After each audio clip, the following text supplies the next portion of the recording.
No heater, no blanket, no second chance. A blizzard could kill you in hours, freeze you where you stand. But the Vikings, they laughed at storms that would terrify us today. They lived in houses that looked simple, almost fragile. Wood, straw, dirt piled on top.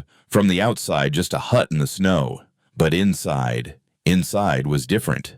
Inside was warmth. Inside was survival. Inside was genius. One longhouse, dozens of lives, one roof, one beating heart. And here's the secret. The longhouse was not just a home. It was a weapon against winter, against death. What's the coldest night you've ever faced? Tell me in the comments. I want to know how close you've come to freezing. From the outside, a Viking longhouse looked almost invisible. A mound of earth, a patch of grass, nothing more. You'd walk past it and think just a hill, just dirt, just weeds. But that hill was alive. The roof was not made from fancy timber or tiles. It was made from turf, thick slabs of soil and grass cut from the ground, stacked heavy, pressed tight. 1 meter thick, one wall against the storm, one shield against the wind.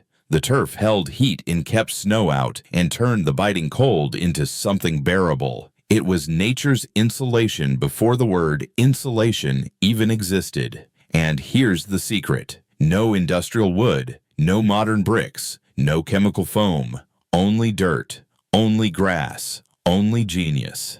Think about it, what builders call green roofs today, the Vikings used 1,000 years ago. Not for beauty, not for saving energy bills, but for survival. Slow down now. Picture it. Snow piling outside, roof heavy with ice, and yet inside, firelight flickering warmth, lingering. A family breathing together safe under a blanket of earth. The turf roof was more than shelter, it was life itself. In the middle of every Viking longhouse, there was fire. Not decoration, not comfort, survival. The hearth was the heart. Archaeologists in Iceland found thick layers of ash, centuries piled on centuries, stones blackened by smoke, cracked by heat, still lying in a circle where the fire once lived. It never went out, not once, not even in summer. Why? Because the fire was more than flames. It was a reservoir of heat stored in stones that glowed long after the wood was gone. It was an ember buried in ash, waiting, breathing, ready to spark again. One fire, one family, one winter. That was the rhythm of their lives. Now slow down. Imagine the sound: wood, crackling sparks, dancing shadows, flickering across the beams. Children curled up near the glow elders, warming hands, livestock shifting in the smoke, all bound together by one small circle of light. The hearth was more than a place to cook. It was the pulse of the house, the heartbeat of the clan. Lose the fire, and you lost everything. When the blizzard came, firewood was gold. Every log burned too quickly. Every branch vanished into smoke. The storm didn't care. You could run out of fuel before it ran out of fury. So the Vikings did something simple, something brutal, something brilliant. They gathered together. Families, neighbors, children, elders, sometimes even the livestock, all pressed under one roof. 50 people, 60, sometimes more. Packed shoulder to shoulder, sleeping head to head, bodies piled like firewood themselves. The heat of one became the heat of all. And this was survival. Crowded, suffocating, chaotic, but alive. Now slow down. Imagine the smell, sweat, and smoke, hay, and animals' damp leather and wool. Imagine the noise, coughing whispers, babies crying, goats, shifting, fire crackling. It was not comfort. It was not peace. But it was life. There was no privacy, no distance, no choice. Only survival shared together under one long roof. The longhouse was not a house anymore. It was a furnace made of people, a shield of flesh against the storm. Could you handle that? Living shoulder to shoulder, no privacy, just survival. Drop your honest thought below. Everyone thinks smoke is the enemy. You choke on it. You cough. Your eyes burn. We build chimneys today just to get rid of it as fast as possible. But in a Viking longhouse, Smoke stayed. The roof had no chimney, just small vents, sometimes none at all. Thick gray smoke gathered under the beams, rolling, curling, forming a heavy blanket above their heads. That blanket trapped heat. It kept the warmth from escaping, sealed it inside, and turned the longhouse into a giant oven of survival. It even kept insects and sickness away. Smoke kills what fire cannot. Now feel the rhythm. Smoke stung the eyes, smoke filled the lungs, smoke clung to their hair and clothes, but smoke kept them alive. It was a cruel trade, coughing through the night, eyes watering throats, raw children crying, but still breathing when the storm ended. Slow down now. Picture the glow of fire through the haze. Shadows dancing light blurred people huddled in half-darkness. The air thick, the house trembling, but warm. The smoke was not just a problem, it was the price of survival, a price they paid night after night. At night, firewood was hard to keep. The flames burned down too fast. The logs vanished before dawn, and no one wanted to wake up every hour just to feed the fire. So the Vikings turned to stone, not as weapons, not as walls, but as silent batteries of heat. They ringed their hearths with rocks, big heavy stones that drank in the fire's warmth during the day. When the fire died, the stones glowed. When the flames faded, the stones breathed heat back into the room. When people slept, the stones kept them alive. Fire gone, stones shining, people warm. That was their secret night after night. Slow down. Imagine lying on a bed of straw smoke hanging in the rafters, the air biting cold.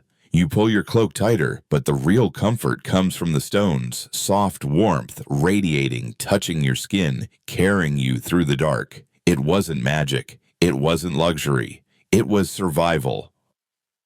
A natural fireplace costing no extra wood, demanding no extra labor, just knowledge, just patience, just genius.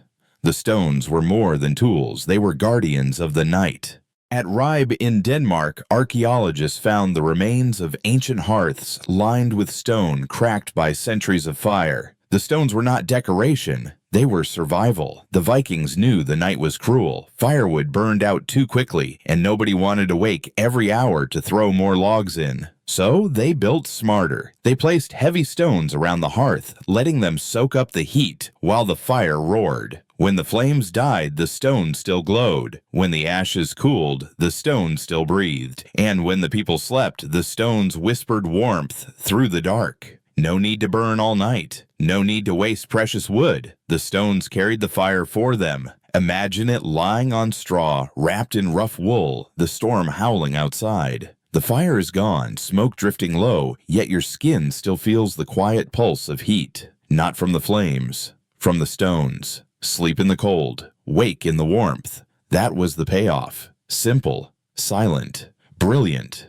And here's the truth. These stones were more than part of a hearth. They were the night's guardians holding the line against the storm. Be honest. Would you trade your modern heater for a pile of glowing stones if it meant surviving the storm? The wind slipped through wooden walls, thin planks, loose gaps, the kind of cold that bites even when you're inside. So the Vikings built layers, not with bricks, not with plaster, but with what they had. Dry straw pressed into the walls, animal hides hung thick across the beams, floors covered with hay to block the damp. Every surface was padded, every draft was slowed, and when that still wasn't enough, they brought the warmth closer. Humans and animals huddled together, sharing the same breath, the same heat. Straw, hide, flesh. That was their insulation. Now pause and picture it. The creak of timbers under the storm, the scratch of straw beneath you, the heavy smell of wool sweat and smoke. Your body pressed against another body, warmth leaking from one into the other. It wasn't comfort. It wasn't clean. It wasn't quiet. But it was warm. Because heat didn't just come from fire. It came from bodies, from breath, from the closeness of life itself.